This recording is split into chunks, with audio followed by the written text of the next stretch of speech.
Well. What do we have here? Another episode of Gem Talk with me, Amthyst, a podcast where I discuss my thoughts and opinions on things going on in the world today. Thank you for joining me for episode 2, where I will be discussing my favorite show, Stranger Things. We will be going over some of the seasons, some of the theories, some of my opinions and takes on the show. And I am so excited to get this one started for you guys. I am such a Stranger Things nerd, you have no idea. Okay, so here is a little brief description about what the show is about, in case you've been living under a rock and have never seen it or heard of it. This is off of Wikipedia. So it reads, Stranger Things is set in the fictional rural town of Hawkins, Indiana in the 1980s. The nearby Hawkins National Laboratory performs scientific research for the United States Department of Energy, but secretly experiments with the paranormal and supernatural, sometimes with human test subjects. They have inadvertently created a portal to an alternate dimension they refer to as the Upside Down, whose presence begins to affect the residents of Hawkins in calamitous ways. Alright, so what we're going to be doing for this podcast episode is I'm going to kind of go over every season, give it a rating on a scale of 0 to 5, say why I gave it that rating, and then kind of just discuss some of the things that went on in that season. And then at the very end, we will discuss some of the season 5 theories. Okay, so let's start off with season 1. My rating for this season is a 4 out of 5. The reason why I gave it that is it's the very first season. It sets the tone for the whole show. If it wasn't such a good season, then maybe I wouldn't have cared as much and I wouldn't have continued to watch the show. So that's how you know it was a good one. So let's get going with the discussion. The first thing that I have always thought about is, did Vecna take Will? When Will goes missing, they have a scene where they show this kind of like deformed human-like figure in the middle of the road, and that's what he sees and why he falls off his bike, and then he gets off his bike and runs through the forest to run away from it. And it kind of resembles the silhouette of Vecna a little bit, but it's kind of up in the air if that was him or not. And one thing that also makes me think about that it could be him, other than the silhouette resembling Vecna, is when Will goes back to his house, he locks the door, and he's looking at the door, and the door is being unlocked. And that's only something that we've seen Eleven do on the show, but we later find out about Vecna in season 4, and we find out that he can do that also. We also know that Vecna can essentially, control the minds of other creatures and things, like, even from the Upside Down. And so I'm wondering if it was just a Demogorgon that got out, because the Demogorgons also kind of resemble a human-like silhouette that could also be misconstrued as a Vecna silhouette. If that's the case, can Demogorgons unlock the door? Like, do they have that kind of brain capacity? Is that something that Vecna could have been doing from the Upside Down, unlocking the door because he can see Will? And, those just some kind of questions that I had. And then, if it was Vecna, did he escape from the lab at the exact same time as Eleven? And if he did, how come nobody saw him? Did he escape with the Demogorgon that attacked the scientists in the lab in the scene where they're in that scientist is running and all the sirens are going off and he runs into the elevator? Is like that Vecna in there, Demogorgon, or what's going on there? And how come Dr. Brenner did not die at the lab when all this shit happened? I swear to you, bro is like immortal up until season 4. Because he gets smacked the fuck out of the door when Vecna kills everybody in the lab, and before Eleven does this, whatever she does to Vecna, Henry 1, whatever you want to call him. So like, how did Dr. Brenner not die? Because everybody else died except for him and Eleven. So what is good with him? Maybe he has something to him that we didn't really know the whole time. But then I guess if that's the case, then he wouldn't have died in season 4. Whatever. Fuck Papa. And then also, like, how did Eleven just, like, forget how to talk? When she gets found by Benny at his restaurant, homegirl is mute. She cannot talk. And I'm just, like, wondering if maybe that's, like, from the trauma. Also speaking to season 4, she buried the memory of what even happened that day when she, like, escaped and all that stuff. So it's kind of like, I wonder if that's just from trauma, or maybe she was losing her memories, and maybe that was something that she, like, forgot how to do. Last thing I'd like to say about season 1 is Nancy is a hoe, and I hate her. She killed Barbara. Okay. Alright, now moving on to season 2. Now, my rating for this season is a 3 out of 5. It's actually my least favorite season. The reason why is because it's kind of just like a continuation of season 1, and they had like a whole arc in there, like where 11 goes to Chicago and finds another girl that she was in the lab with, and it just had like no direction, and it was like incredibly pointless. They don't ever bring up Callie, the girl that she found when she went out there, ever again in the rest of the show. They don't ever reference any of it.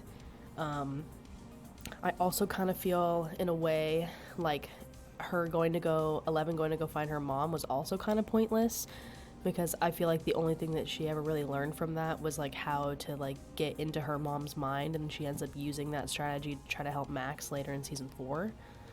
But I understand that could be like what that was set up for, but they literally made it like, I think like 3 or 4 episodes like involved with like that whole arc. And they even start off season 2 showing Callie and her like little group of hooligans and what they're doing, and how she like tricked the cop's mind into thinking the bridge fell apart, and that's how they got away. Like, what the fuck was the point of that entire arc? It was so pointless and stupid, had nothing really to do with the rest of the show, did not fit the vibe of the rest of the show, and it just was pointless to me. And I also didn't like how they insinuated that, like, 11 said that her mom wanted her to go find Callie. Why? What was the point of that? To learn more about, like, what had happened? To train? And also, how would 11's mom even know any of that, if that girl was still alive, or, like, any of that shit, if she's supposedly brain dead and stuck in the same loop in the same day over and over and over? Yeah, so I just didn't really like that whole arc. That shit was stupid. I also feel like season 2 has like a lot of plot holes that they didn't address or bring back or make relevant in season 3 and 4. I feel like it was almost forced of a season, like by Netflix and like the production companies, to get them to do a season 1 and 2 like really close together, like back to back almost. But yeah, I think honestly for me, the only highlight of season 2 is that it's when my favorite character of the whole show is introduced, which is Max Mayfield. Shout out my girl. But yeah, that's like the only thing that I really rewatched season 2 for, is just to see like the introduction of Max into the group. Other than that, I low-key hate season 2. Okay, moving on to season 3. Now my rating for this season is a 5 out of 5. This is my favorite season to rewatch. I probably go to rewatch this season the most out of any of them. The reason why I gave it such a high rating and why I like it so much is because the aesthetic in this season is on fleek. It has the best 80s neon aesthetic, like the whole mall situation and like all the neon lights. I also think that the Russian arc and involvement is like incredibly on point for what was going on in America at the time that they portrayed in the show. It was just really well written, really good execution by the characters, and not to mention another introduction of a really good character that I like, Robin. So as far as the discussion goes for season 3, Joyce needs to bang Hopper already. Like, bro loves her so much. He's literally trying to protect her so much. I know that she's still healing from her boyfriend Bob dying in season 2. Yeah, that's also another reason why I don't like season 2, is because they kill Bob. Bob was the homie. This is bullshit. Joyce doesn't need more fucking trauma. Like, poor Joyce, dude. She has gone through so much. Her son missing, fighting, like, going into an alternate dimension to find her son. Her boyfriend gets killed by one of the creatures. And then, like, she has more trauma at the end of season 3 when she thinks that Hopper dies. But yeah, I was just ready for the sexual tension to be done in season 3, and I just wanted them to fuck and get it over with already. Like, the whole time when they were in the car with Alexi and Murray's just like, just pull over and take your clothes off and have sex already. That shit was so funny and accurate. Also, it's like, how does like the people in the town of Hawkins not see all this shit happening around them? Like, they low-key must be dumb as fuck. Or maybe that's supposed to be like a portrayal of how ignorant people were in America at that time to shit, unless it was like on the media. A really good example of that is Mike's dad. And bro was just like, the government's gonna protect us. Like, he's so fucking annoying. I hate Mike's dad. He's irritating as fuck. Also, you know, when at the end of season 3, when they defeat the big huge flesh monster thing, and like they set them all on fire, how did the firefighters not see that shit when they went in there? How did you not see this incredibly huge creature melting and being set on fire? Also, there was no fucking human bodies in there other than the Russian guards that were in there looking for the kids. So like, who paid the firefighters off and like the town of Hawkins to make up that whole story? Like, it had to have been Dr. Owens and all those people to like make like a cover-up story, and that's like probably what happened when they ended up flying in there finally after the fact. But like, yeah, if that shit was still in there, like, how the fuck, like, what would you think if you went in there as a firefighter into the mall and you seen this big ass chunk of flesh, and you like, what would you even think, you know? And also, like, when Eleven originally fights like the mini version of the flesh monster in the hospital to save Nancy, and she throws it out of the building and it like disintegrates and like goops back into the sewer, it kind of made me wonder if maybe that's what happened when it got set on fire. But also, like, the gate was closed too, so that would mean that Vecna no longer has a connection to the monster, I guess. But like, isn't there more than one gate at that time? Like, isn't there? Because like when Alexei was talking about the gates and everything, and he was saying how location is key, and they show in the beginning that the Russians are trying to open a gate, and when the general steps outside after the machine doesn't work, it shows that he's in Russia, no? So doesn't that mean that there's a gate in Russia? Also, how the fuck was there a gate in Russia? When the fuck did that happen? Where did that come up? 11 wasn't in Russia. Or maybe she inadvertently opened a gate when she was doing assassination work and looking for the Russians or whatever. Or maybe, you know, like, maybe something about that happened. But that's like a plot hole, low-key, because we never found out how that happened. Because Alexei was saying, when he was explaining to Murray about how location was key, and that the gate in Hawkins had already been opened before, so it was weakened, meaning that they already knew about a gate that was somewhere else, which means there was a gate in Russia. But how did that happen? And how the fuck did Hopper survive the blast of the machine at the end if nobody else did? Because like, when we see it in season 4, it shows that he like jumped off the thing and he like survived it. But in the beginning of season 3, when you see the machine explode the first time, it like annihilated and completely destroyed everybody in the entire room. So in my opinion, it's a little bit sloppy writing, and I think that it could have been executed a little bit better than that. And don't get me wrong, I'm definitely not being a hater. Like I said, this is my favorite season to rewatch, and it is my favorite season so far. Another thing is, like, how much time passed before Murray and Joyce escaped? Because Joyce literally comes out onto the platform and is like, oh my god, Hopper's dead, bruh. Like, if bro was, like, sprawled out on the floor and shit, like, how did she not, like, walk over there and just see him? Like, did he knock himself out? Like, that whole situation about how, like, the Russian people found him and he, like, survived that is also kind of something that has bothered me about the show, because I feel like that's low-key kind of, like, a big... It's either a plot hole or, like, just, like, sloppy writing just to, like, keep that character in the show. But like I said, I really feel like it could have been executed a little bit better, maybe differently. Okay, now we're heading into season 4. My rating for season 4 is another 5 out of 5. The reason why I gave it that, it is cinematically the best season. Every episode felt like its own movie. Kate Bush is like the featured song and kind of like the theme song for this season, and I fucking love Running Up That Hill, bro. That shit is fire. The rest of the music that's on this season too is incredibly on point. They have such a good soundtrack for this season. It is an incredibly epic and heart-wrenching season as well. Shit pops off for real. I was crying. I really like how in season 4 they kind of put all the pieces and all the pieces come together, and we find out about like Vecna and how all the darkness and upside down and all of that. It was really nice because that was something that I had always been curious about. as like a Stranger Things fan and watching these seasons, I'm just like, how did this shit even start? Like, we know that we have the assumption that it's all Eleven's fault up until season 4, and that like 11 opened the gate, and that like all this just happened like randomly because she opened the gate.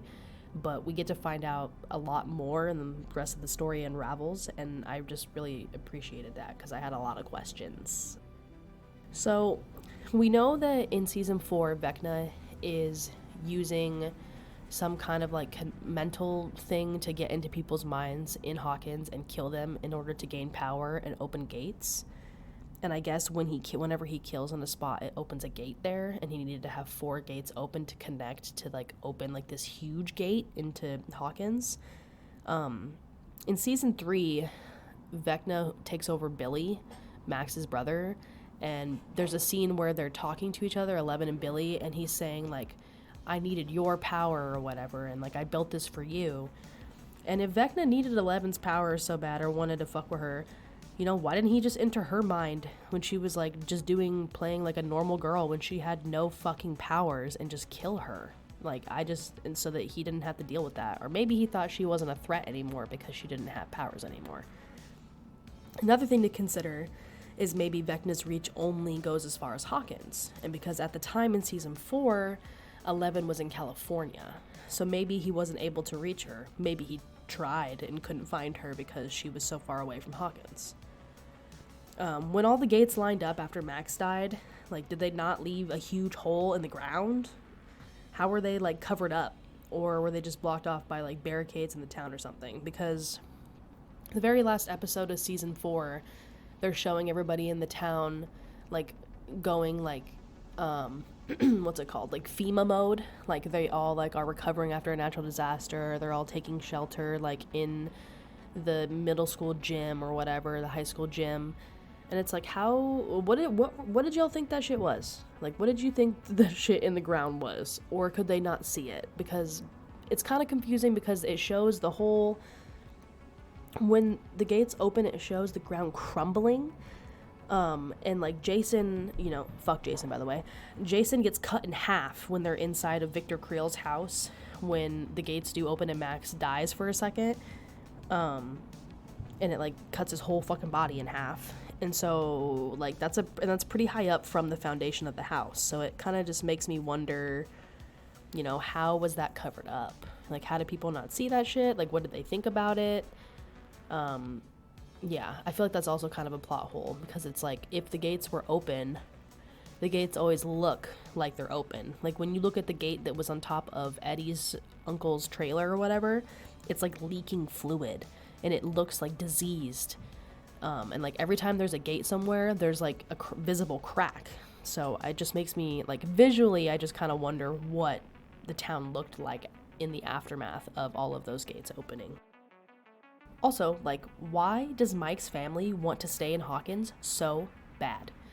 Everybody was leaving. So many people were leaving Hawkins. Their family is like watching like it on the television about saying how like Hawkins is cursed and it's like a gate to hell or whatever. And Mike's dad's just like, this is a bunch of propaganda, blah, blah, blah, blah. Like, you guys feel safe there? Like, after, like, all these, like, teenage kids were murdered, there's a huge earthquake out of nowhere, you know, your son's best friend went missing a couple years ago, it was pronounced dead, and then came back to life. Like, why the fuck would you want to stay there? Joyce didn't want to stay there. Joyce said, fuck this shit, we're moving to California. So why the fuck did the Wheelers want to stay there so bad? Like, if it was me and my family was living in a town all that shit happened, we're leaving as soon as Will disappeared and got brought back to life, because that shit's fucking weird. I would be like, nope, we're gone. Goodbye. This is not a town where I want to raise my family or that I feel safe. I understand that, like, you know, people were really hard-headed back then. People are so hard-headed now, and that they would have had to sell their house and uproot their whole family and stuff, but they probably would have been a little bit better off. So, if Max's favorite song is Running Up That Hill by Kate Bush, I wonder what 11's favorite song is, or if this bitch even listens to music at all. 11 is such a complex, interesting character, and I, as a fan, have so many questions just, like, about, like, what she personally likes. Because I feel like for a really long time, it takes her a while to find herself and, like, her style and how she wants to dress, and she doesn't really, like, you know who she is, because she grew up in a lab. I just am curious, like I wonder what 11's favorite song would be. If you make it this far into the podcast and you're a fan of the show, go ahead and write down in the comments what you think 11's favorite song would have been, or what kind of genre would have been her favorite kind of music. Okay, so last thing that I'm going to say about season 4 is fuck Jason. I hate him. He literally is the reason why Max gets killed, because his stupid idiot self is so fixated that he thinks he's right about what's going on, and he bursts in and fucks up their whole fucking plan. Fuck Jason. Anyways. Okay, so now we have gone over the discussion of season 1 through 4, which is all the seasons that have been out so far. They are currently filming season 5, which is going to be the finale season of the show. I know that this one is going to be cinematically, like, blowing out the water. This is Netflix's, like, biggest show, so I know the budget for season 5, the farewell season, is going to go absolutely bonkers. Not to mention, at the very end of season 4, it shows, like, the Upside Down and Hawkins, like, blending together. When they're in the field and they look out and, like, the flowers in the field are all turning gray and diseased and decayed, like how the Upside Down looks. Like, the way that the special effects they're gonna have to use to do that and, like, show all the monsters and everything, like, it's just gonna be nuts. I'm really excited for that. So let's go over some theories about season 5. Some of these are ones that I have seen on the internet, other people say, and some of them are just purely from me. So we know that Will still has a connection to Vecna because he won't ever shut the fuck up about it. Whenever he comes around, he's like, the goosebumps on my neck, I can feel him, he's here. And I think that Vecna kind of has, like, a hold on Will because he, like, infiltrated his fucking mind and his body or whatever. Vecna did the same thing to Max, and Max is still technically not dead. She's in a coma. So one theory that I have is that Vecna is going to use that against 11 because he knows that 11 cares so much about her friends, and use Will and Max to turn against 11 and then become evil and have to fight her. And because obviously 11's not going to fight Will or Max. So if they are fighting against her with Vecna, she would probably lose because she doesn't want to hurt her friends. So another theory that I have, this is kind of one that I think, I don't know if anybody else has said this on the internet yet, but it's one that I just was thinking of myself, is I feel like maybe the entire town might have to be destroyed in order to save the rest of the world. And I think something, like an example of that would be, the military getting involved and seeing that all this shit is going on in Hawkins and them just dropping a big ass bomb, and killing everybody in the entire town because they think that that's going to stop the spread of these creatures and everything. I don't really know if that would fix anything. I don't know if that would actually kill anybody other than the humans, but that's one theory. I also really strongly think that 11's gonna die. Like, I really think that she's gonna die in season 5, because why else would it be, like, the farewell season, 11 is the main character of the show, and she has gone through a lot of shit to where she should have already been dead, and so I feel like it would make sense for her to die. And if she dies, then I think all her friends will die, and a lot of characters that we really love and have grown attached to over the years are going to be no longer. I know that they were talking about doing, like, some spin-off things of the show once season 5 is over with, and maybe that'll be, like, of, like, the survivors and everything, but I really feel like they're writing Millie Bobby Brown's character out of Stranger Things altogether because she is such a busy actress now. Like, she's been a part of, like, multiple other projects with Netflix. She has other movie things lined up. She has a lot going on for her now thanks to Stranger Things. I also saw this thing on the internet the other day saying that she hates Stranger Things apparently, but, like, girl, you better shut your mouth. If it wasn't for that show, you would be nowhere. Another theory that I have about 11 fighting Vecna is I think, that most of my theories are that 11's gonna die, but I think that maybe, like, she will succeed in the fact to save everybody by killing Vecna, but maybe Vecna will have to use so much of his powers to fight back that they both will die at, like, the same time, and, like, that would save everybody, right? But then everybody would be sad because 11's dead, but then Vecna would also be dead, and so everybody therefore would be safe from the Upside Down, possibly? So another one of, this is kind of like my last theory because the other things I'm going to talk about afterwards are kind of just like rumors. Maybe there will be a time warp because when Nancy, Robin, and Steve go into the Upside Down in season 4 to try to kill Vecna. They go to Nancy's house to try to get her guns, and she looks at her diary in her room, and she realizes that the Upside Down is stuck on the day that Will originally went missing. So maybe when the Upside Down and Hawkins blend together, that will happen, and it'll go back in time, and maybe that will give Eleven an opportunity to stop everything that happened altogether, and she can stop the gate from opening in the first place, which would cause some weird kind of time colliding shit that would definitely need lots of special effects to execute. But that's my last theory. So there was like some rumors that were like circulating around that Stranger Things was season 5 was going to take place in the 90s, but like I'm pretty sure season 4 leaves off and it's like 1986. So how would Stranger Things jump 4 years? You know, that could possibly be one of the spin-offs. Like maybe there will be like Stranger Things and it'll be like people who survive in their life like in the 90s and like what they do in Hawkins or whatever. Not gonna lie, that sounds kind of fucking boring in comparison to like all the drama and stuff, but I'd still watch it. I just don't know how that would be possible for like such a huge time jump to happen in the show. Like 4 years, it doesn't really seem that likely to me. But that was just like a rumor that I saw online. Now, some other rumors that are like not necessarily about the show itself, but about the actors that play on the show. I really wonder what happened with Millie Bobby Brown and Sadie Sink, because in season 3, when you see the behind the scenes footage and like the way that they acted during interviews, they were like best friends. Like they were really, really close, really, really good friends. But then, you know, out of nowhere, it seems Sadie Sink started kind of distancing herself from Millie Bobby Brown, and it kind of made it seem like they weren't as close friends. And when I've tried to do research on this, there is nothing about it on the internet whatsoever. Nothing that I could find, at least. If you made it this far in the podcast and you have some information about that or something that you might have seen or heard, please comment below because I would really like to know. Sadie Sink is one of my favorite actresses now because of the show, and Max is my favorite character, so I've always been really curious what went on behind them. One thing that I've seen about that is I guess Millie Bobby Brown has tried to like sabotage Sadie Sink a couple times by like not letting her get certain roles. Like there was a rumor going around that Sadie Sink was originally offered the role of the main character in Damsel, which is a new movie starring Millie Bobby Brown that just came out on Netflix recently.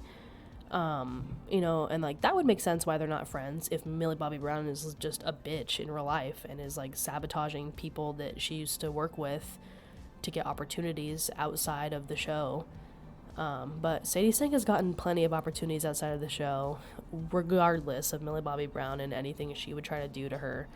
Like, she was in, like, wasn't The Whale, like, win tons of awards and shit? And, like, Sadie Sink was in that. Sadie Sink was in, like, a short that Taylor Swift did. I mean, I don't really like Taylor Swift, but everybody else in the whole fucking world does.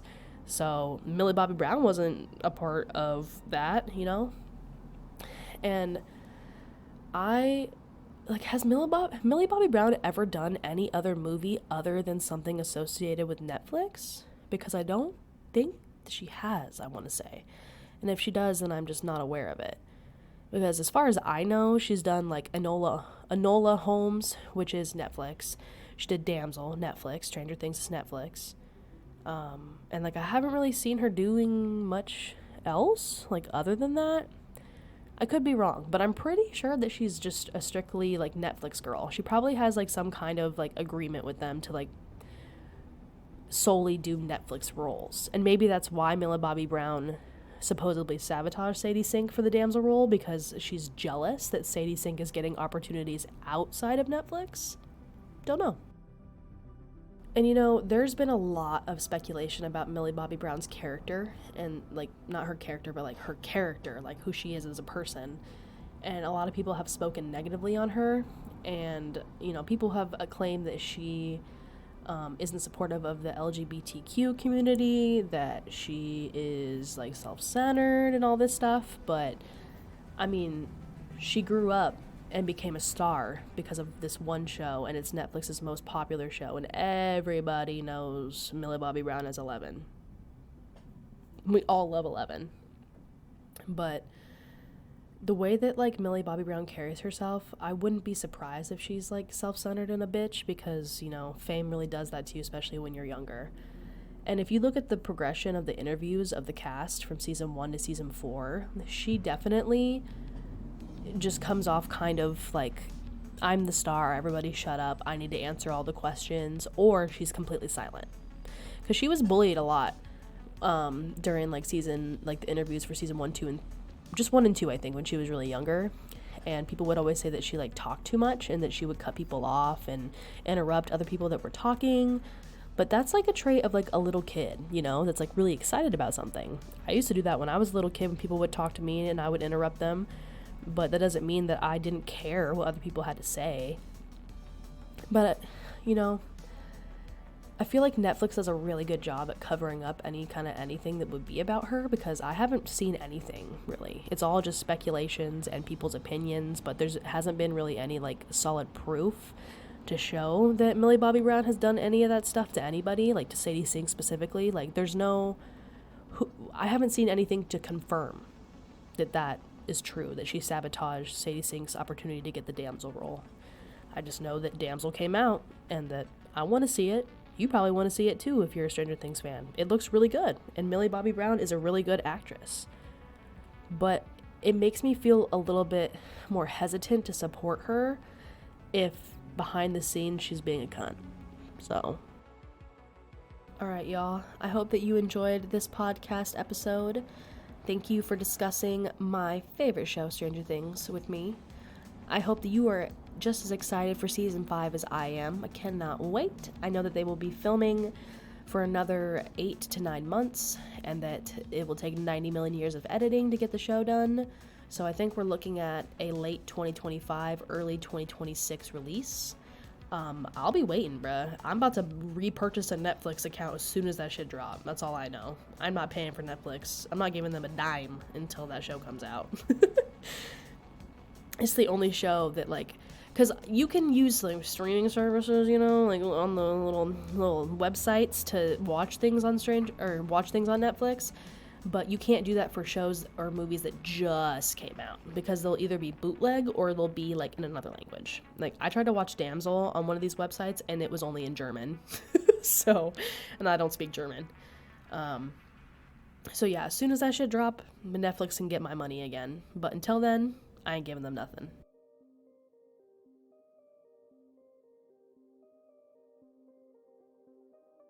I appreciate all the support and love that I got on episode 1, and I hope that I receive similar support on episode 2 and any episode that going into the future.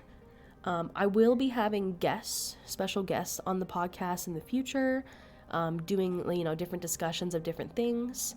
If you guys have any topics or anything that you'd like to hear my opinion on, or anything that you want me to discuss, feel free to drop a comment below or reach out to me via my social media.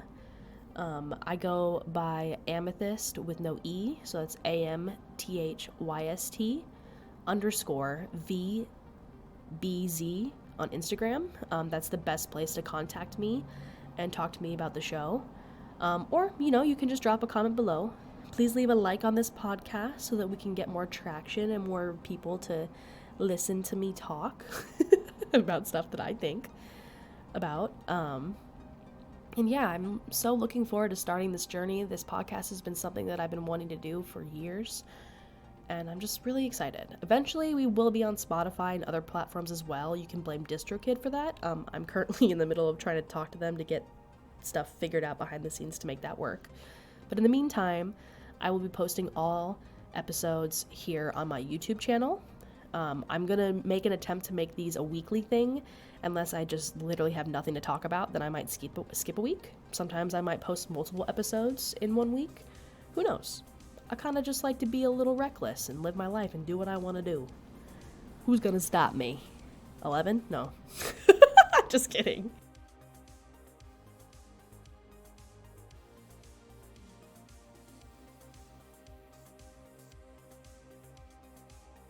All right, y'all. Thank you for listening to another episode of Gem Talk with me, Amthyst, a podcast where I discuss my opinions and thoughts on things going on in the world today. Hope you enjoyed episode 2, and I hope you look forward to episode 3. Bye!